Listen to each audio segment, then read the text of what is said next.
a job at Taco Bell be your pathway into a cleared career?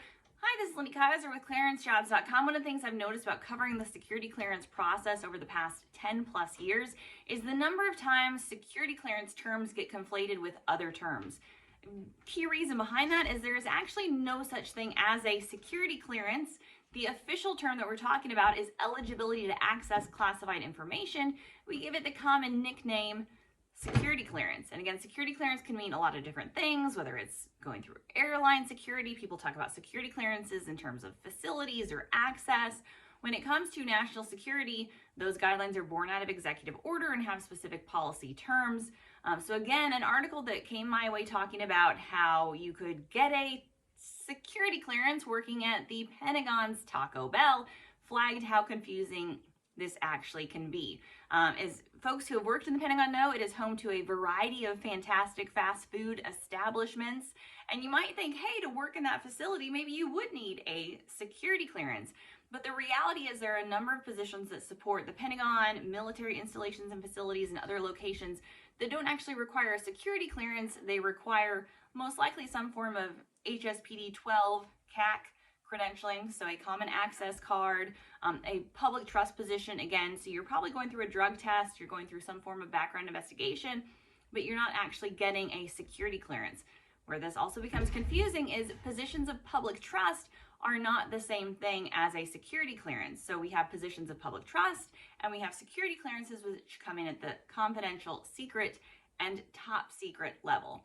So if you are coming in for a position of public trust, your investigation would look very similar, but you don't actually have a security clearance. This is all going to come together under continuous vetting, so those in the public trust positions supporting the federal government will actually be covered under continuous vetting. Where this ties into the question about could working at the Pentagon Taco Bell help lead you into a national security career? If it requires that position of public trust, that could certainly open the pathway for you to obtain other positions of public trust outside of the food service industry supporting other functions within the Pentagon.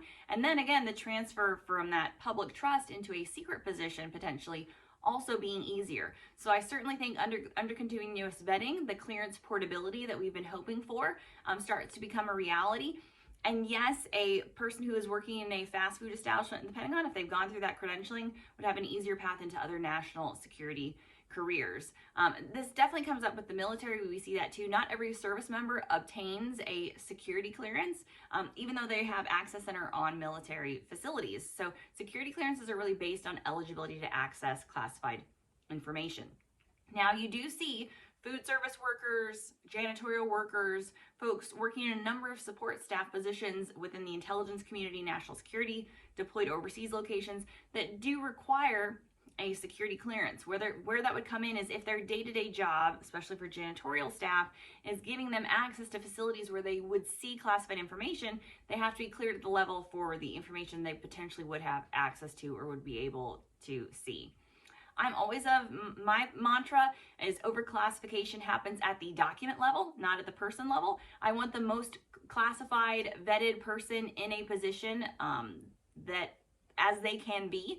I think that is a good thing for national security. What we need to look at is, are all the documents that we're producing classified at the right level, and we need that number of classified documents. That's, I think, where the question comes in terms of workers, whether it's janitorial staff or support positions. It's not a bad thing that we are vetting people, that we're making sure people in those places and locations are trusted. But again, the notion of a trusted worker extends beyond what a person is doing in a security clearance or cleared role, and certainly includes public trust population. Also, again, that HSPD 12, the CAC credentialed population. Again, if you have an access card, if you have access to facilities, you have gone through some form of investigation background check, even if you don't have a security clearance. So Taco Bell could be your path to a public trust position and into a national security career, but it is probably not your path into a security clearance directly. If watching this video has given you a craving for Taco Bell, you're welcome. I wish I still had a body that could metabolize a delicious Mexican pizza. But for more on security clearances, eligibility, levels of access, and all of those policy issues, and not Taco Bell, visit us over at clearancejobs.com.